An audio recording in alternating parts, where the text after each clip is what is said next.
ত্রয়োদশ জাতীয় সংসদ নির্বাচন ফেব্রুয়ারিতে অনুষ্ঠিত হবে কিনা এ প্রশ্নে অনিশ্চয়তা তৈরি হয়েছে দেশের রাজনৈতিক অঙ্গনে। রাজনৈতিক বিশ্লেষকরা বলেন, অন্তর্বর্তীকালীন সরকারের ওপর এবং দেশের বর্তমান আইনশৃঙ্খলা ব্যবস্থার প্রতি আস্থাহীনতা থেকেই রাজনৈতিক দলগুলোর মধ্যে এই সংশয় তৈরি হয়েছে।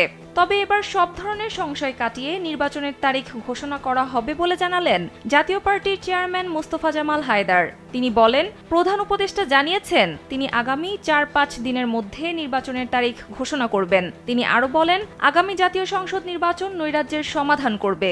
এই নির্বাচনের মাধ্যমে অনেক সমস্যার সমাধান হবে। শনিবার বিকেলে প্রধান উপদেষ্টার সঙ্গে বৈঠক শেষে সাংবাদিকদের তিনি এসব কথা বলেন। এর আগে বিকেলে রাষ্ট্রীয় অতিথি ভবন যমুনায় প্রধান উপদেষ্টা ডক্টর মোহাম্মদ ইউনূসের সঙ্গে বৈঠক করেন ১৪টি রাজনৈতিক দল ও জোটের ১৪ প্রতিনিধি। এছাড়া গত ২২ জুলাই দেশের চলমান পরিস্থিতি নিয়ে আলোচনার জন্য ৪টি গুরুত্বপূর্ণ রাজনৈতিক দলের সঙ্গে বৈঠক করেন প্রধান উপদেষ্টা।